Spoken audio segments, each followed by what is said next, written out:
and welcome to the Visionary Chronicles. Thank you for being with us today. I really appreciate it, as always.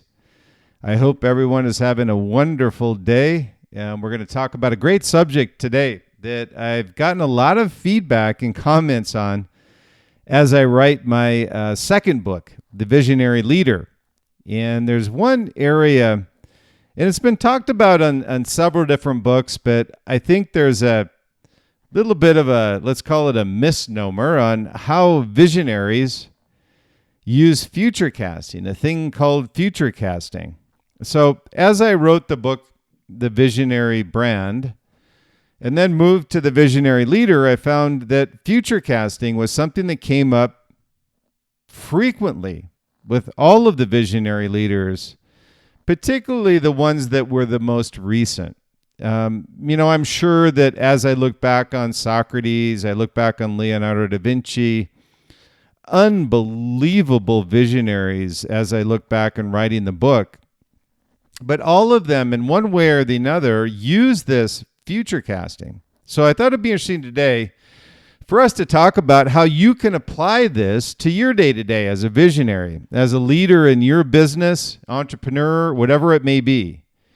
And I kind of do this Chronicle Intro, and the questions that I ask, and people will ask me is, how do visionaries predict the future would be the first thing. We're going to talk about that. What method do they use to create a success formula consistently? Well, I kind of gave you a little bit of an intro on that, and we'll talk about today.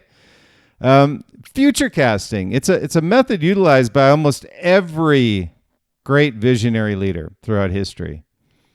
And the main reason why so many do not leave a visionary legacy. And what I mean by that is that futurecasting is a method to define the future of your brand and company, but so many fail to stay committed to the vision. And that's why I say it's probably the leading cause of why companies fail. Because they can continually ride this wave or pipeline of innovation, product creation, services, whatever it happens to be. But if at some point along that process, they lose sight of what their future vision is, guess what? The current conditions are all that they see. And as a result, they become a commodity and not a brand. And as a result, your only competitive advantage is not a competitive advantage at price. So when we talk about this, one of the great quotes, and I love Peter Drucker, is that Peter Drucker said, the best way to predict the future is to create it. I couldn't agree with Peter more on that. And many people lose sight of a very simple statement that Peter made, is the best way to predict the future is to create it. And there's very few, I get it. And this is, to me, is what Peter's talking about is a disruption. Something that futurecasting is known for. Innovation is an incremental disruption. Incremental is a step above where you're currently at. Innovation is a step further. Disruption is futurecasting. So you're really defining what your future vision is, what it looks like, and the steps to executing that vision with your company, services, or brand. So people will ask me, what is futurecasting? So let me just give you a quick overview, and I'll repeat it because it's a mouthful, but I think it's something that those of you that want to utilize this in your business, I'm going to give you some, not only how it works, areas of utilizing this in your business, but also where it's been used. So visionary leaders will use futurecasting as a strategic method to shape and develop their company or brand's future vision. The process involves comprehensive global analysis, personal commitment, and professional aptitude for predicting and preparing for future trends, challenges, and opportunities, accomplished through innovative foresight and a deep understanding of industry dynamics. Now, I know that's a mouthful, so I'll repeat it again, but there's a few words in here I want you to see. It's really kind of an evolution of thinking, right? It's a strategic method to shape, develop, vision, comprehensive, predicting, preparing, trends, challenges, opportunities. So these are all key words that Futurecasting is known for. So again, visionary leaders use Futurecasting as a strategic method to shape and develop their company or brand's future vision. The process involves comprehensive global analysis, personal commitment, and professional aptitude for predicting and preparing for future trends, challenges, and opportunities, accomplished through innovative foresight and a deep understanding of industry dynamics. And the translation to this is, you not only have a vision, but you have the ability to logically explain how you're going to execute that vision that nobody else sees. So what I'm going to give you, which I thought was very helpful, is a few areas, 8 areas actually, where I'll give you specific areas of how these visionary leaders use forecasting. And I felt it would be beneficial not only the areas that they use for Futurecasting, but also how it works and where it's been used. So hopefully you'll find this insight into Futurecasting. And the interesting thing about Futurecasting is it doesn't have to be a visionary to use it. You just have the ability to use the tactics of what these visionary leaders had on Futurecasting and stick and commit to it. You'll see up there, it said personal commitment and professional aptitude. So these are words that are both personal and professional. So it's a matter of independence around accomplishing a futurecast and a vision for the future, but then also having a passion around how you're going to execute it through others, through interdependence on your team. So the first is, here's how visionary leaders use futurecasting effectively and how you can apply it in your business. So the first is analyzing current trends. Yes, I said current trends.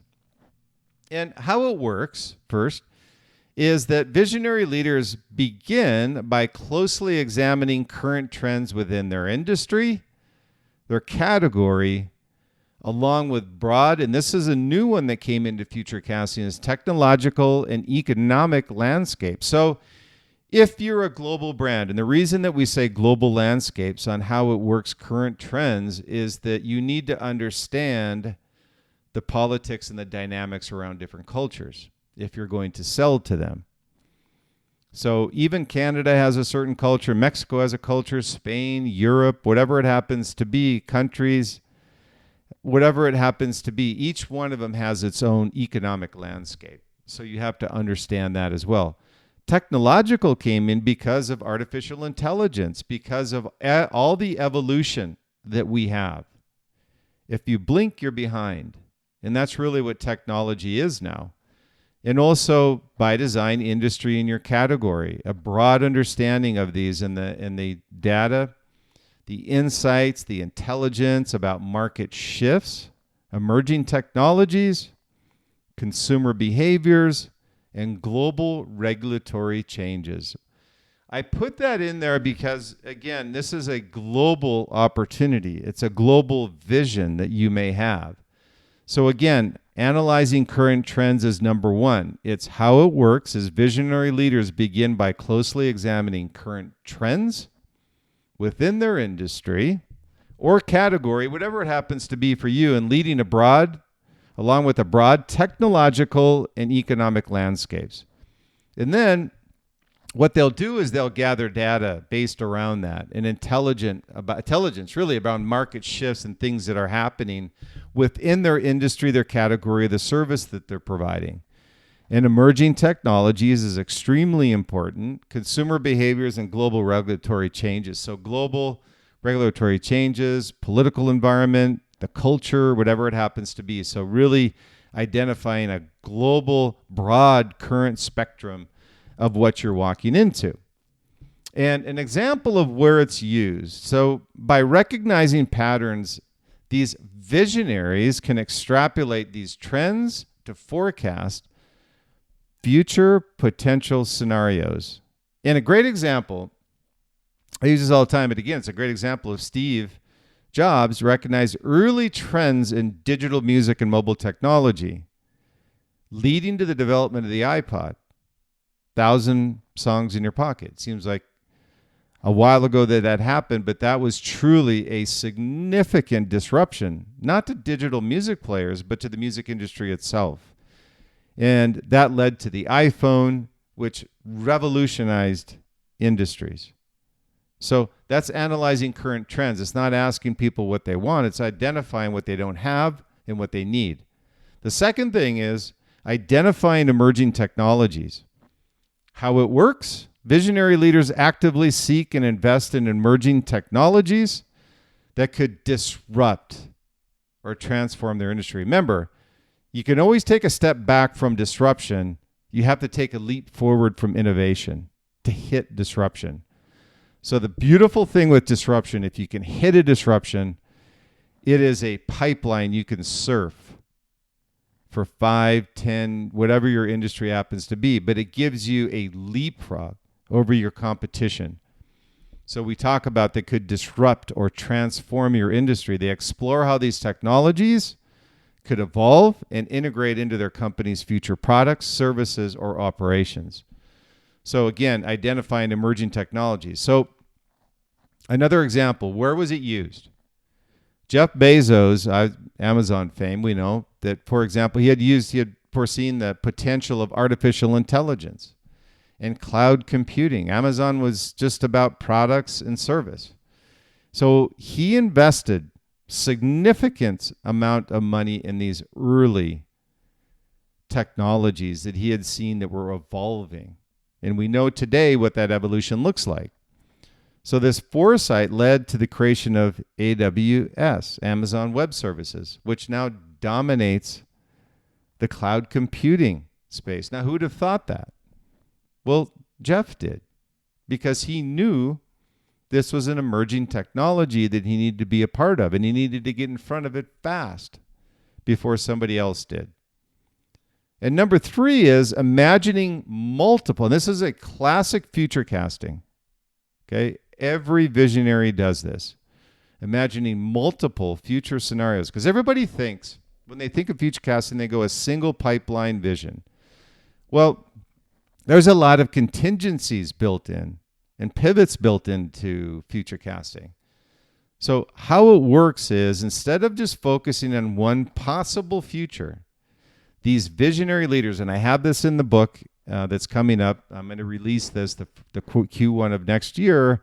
The visionary leader, everyone that I read about or have direct knowledge of, and the visionaries and the brands that I've been with through Adidas, Oakley, TaylorMade, K-Swiss, whatever it happens to be, and also brands that I work with, Liquid Mind, Nike, Puma. So all of these leaders, we're all looking at multiple future scenarios, not just one. They think through the best case, the worst case, and most likely scenarios to ensure flexibility and adaptability. Now, key in on those words, flexibility and adaptability. People think, well, they're changing their course from their vision. No, they're not. It's perfectly fine through COVID to pivot as long as you know the end point and the vision of where you're at. Set sail on your boat. You know exactly where you're going. You may have to go off course or avoid a storm along the way. But guess what? You get to your destination. You can't get to your point of destination by going in a different direction. It's okay to go off course, to avoid storms, to avoid disruptions to your business, but you have to get back on course. So let me give you an example of where this was used. By considering a range of possibilities, visionary leaders prepare their organizations to pivot as circumstances change. So what that flexibility and adaptability gives you is the ability to understand what a particular scenario may or may not be. So you're just not going down one path, you're going down multiple paths to eventually hit the same destination through different avenues to get there. So through space, in this case, SpaceX, Elon Musk had developed plans for current aerospace journeys and long-term possibilities like Mars colonization. I'm not a big fan of Mars colonization, but I am a fan of SpaceX. You talk about a company taking down and crushing a government entity, NASA. That's SpaceX. Good for him. It's commercializing space journeys. And so ensuring that the company can adapt to future aerospace development. So there was where it was used, is that Elon, when he developed SpaceX, went through multiple scenarios. He saw an opportunity, but he also knew he needed to have contingency plans to achieve that vision. The fourth is engaging in long-term planning. Now, this is really the anchor or the foundation of what futurecasting is. How it works. Futurecasting helps visionary leaders move beyond short-term goals and focus on long-term sustainability of their brand, company, or service. They set ambitious long-term targets that align with their forecast vision of the future, and they instill that vision into the team. And the team leans on the leader to show them how to execute the vision through interdependence of one another in the team. We talked about that earlier, how they work together to ensure that they're executing the visionary's vision. So long-term planning, engaging in long-term planning. The fifth is incorporating consumer insights and foresight. So I'm a huge advocate, and every visionary that I've ever seen or ever talked with or ever read about or is in my book, nobody has ever asked the consumer what they want. They always anticipated what the consumer is going to need. You look at John D. Rockefeller with oil. You look at Andrew Carnegie. You look at Steve Jobs. You look at Elon Musk. You look at all of these visionaries. And probably the one that's the epitome of this. You talk about consumer insights and foresight, knowing what they need, not what they want. Henry Ford back in the day said, hey, if I would have asked someone what they were looking for in transportation, they would have told me a faster horse. So this is all built around, yes, you need to incorporate consumer insights and foresight, but you need to have the futurecast and the vision to know what they need. So futurecasting involves anticipating future customer needs and preferences. That's how it works. Visionary leaders use market research, consumer data, psychological insights to foresight on how societal values, desires, and habits might evolve over time. And where was it used? Nike, under Phil Knight's leadership, successfully anticipated this growing demand for personalized and lifestyle-driven products and evolving over time from this performance-focused company into a brand that not only embraces performance, but culture, style, identity. This insight helped them stay ahead of competitors then and now and make them a generational brand. Number 6 is building an innovative and an adaptive culture. And culture, pulling that one word out, is a foundational anchor to a visionary brand. Too many people lose sight of, hey, you got a great product, but a crappy culture, you're not a visionary brand.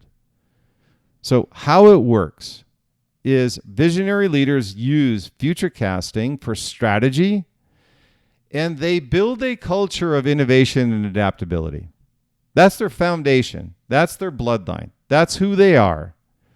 They encourage their teams to think forward, experiment, constantly push boundaries, to align them with the future trends and where their vision is going, not where it's been or where it's at today. Commodity brands think about the past and the current. Visionary brands think about the future and disruption. So where was this used? Google, under Larry Page and Sergey Brin, fostered a culture of innovation through initiatives like the 20% time. They encouraged employees to work on forward-thinking projects that could shape the company's future. And look what it's evolved in today. So they created this culture of future thinking. What could we do to stay ahead of not just the competition, but stay ahead of ourselves? And that's another key aspect to a visionary brand. In the book, I talk about the visionary brand and how you out-innovate yourself. not the competition. You should already be out innovating the competition. If all you do is look at the competition in its current state and who you're competing against, you're already behind. And number 7 is communication of a compelling future vision. You need to have a leader, not only that has a vision, but has a passion around that vision and a commitment to that vision and can convey that vision to the team and continually instill that passion to them and empowering them to execute the vision. Visionary leaders use this forecasting strategy to craft and communicate what we call a compelling future vision that inspires their teams, investors, and the stakeholders in the community. They paint a picture of this future that everybody can see. And I love the analogy of painting a picture. Because if you just look at a blank canvas, you can't see until somebody starts painting a vision and a future of what it looks like. So they paint a picture of the future and align their organization's mission around achieving that vision. Where has it been used? I'll use a great analogy, and I think it fits perfectly with this, is that Martin Luther King's I Have a Dream speech is a powerful example of visionary futurecasting in society. It's in a different context, I get it, but it illustrates how leaders can inspire change by communicating this hopeful vision of what we all want for the future. And number 8 is pivoting and adjusting to new realities. And again, I talked about it earlier, and I say pivoting, but not losing sight of where your destination is. How it works is futurecasting is not a static process. It's a dynamic process. You need to think on your feet, but you have to have a vision of the future, or else where's your destination? So visionary leaders are continually refining their predictions, their strategies, as new information arises. That's why we've got 8 points here. An earlier point said technological advances. So then this aligns with as new information arises. They monitor market and technology landscapes and change to pivot their approach when and where needed, but never lose sight of their destination. So where was this used? Great example is Satya Nadella, leader at CEO at Microsoft, is a great example of how futurecasting can be used to pivot successfully and beyond anybody's wildest dreams. By focusing on cloud computing and artificial intelligence, he transformed this company. I think we can all, I'm an investor in Microsoft, so I have a vested interest in this. But Satya, I have him in my book as one of my visionaries. And he transformed the company's long-term trajectory, moving from its legacy, and that's a bad word when you're talking about visionary brands. You better move that legacy to another word. Legacy software business towards more future-orientated growth areas. So all of these, examples of each one of these I've given to you and how they work and where you can apply it in your business. Number 1 is analyzing current trends. Number 2 is identifying emerging technologies. Number 3 is imagining multiple future scenarios. Number 4 is engaging in long-term planning. Number 5 is incorporating consumer insights and foresight. Number 6 is building an innovative and adaptive culture. Number 7 is communicating a compelling future vision. Number 8 is pivoting and adjusting to new realities. So my Chronicle conclusion is this: shaping the future with the visionary leadership and how you go about that. Visionary leaders use futurecasting to predict the future and shape it proactively.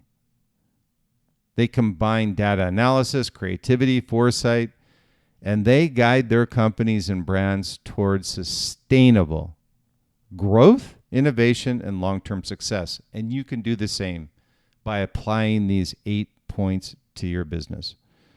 So thank you for listening to the Visionary Chronicles today. As always, I appreciate it. I want you to stay true, stay authentic, be different, and be great, but above all, enjoy the journey along the way. Feel free to reach out to me at Bryan, Bryan, at liquidmindsite.com, liquidmindsite.com. Happy to answer any questions you might have. If you picked up the book, really appreciate it. And please feel free to reach out to me. I have so many people that reach out to me saying how they've applied the principles of my book, The Visionary Brand, with their everyday life as an entrepreneur, both personally and professionally. Also, if you like what we're talking about here at the Visionary Chronicles, please pass this along to your friends, any business associates that you have them sign up, and they get our weekly newsletter, and they'll also get a free copy of the Visionary Brand ebook, which is available through all distribution channels. We're an Amazon bestseller, also a Reader's Favorite Award winner through Best Business Marketing Genre Book. And with the Visionary Brand, we've also built out a master course. It's over 2 hours of video chapters directly related to the book. And that's available through thevisionaryfiles.com. Thevisionaryfiles.com. And you'll also see there our premium podcast as well as the blog that we have, which is all related to visionary thinking.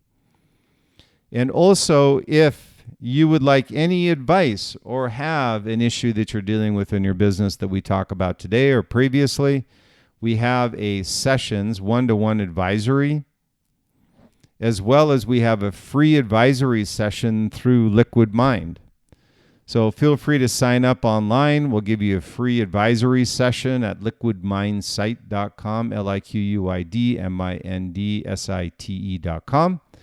And happy to talk about where you may need support in your business in order to become visionary, in order for you to turn around your business, or start up a new business. Any one of these we can help you with. So again, feel free to reach out at Bryan, Bryan, at liquidmindsite.com, liquidmindsite.com. Thank you again for your time. Always appreciated.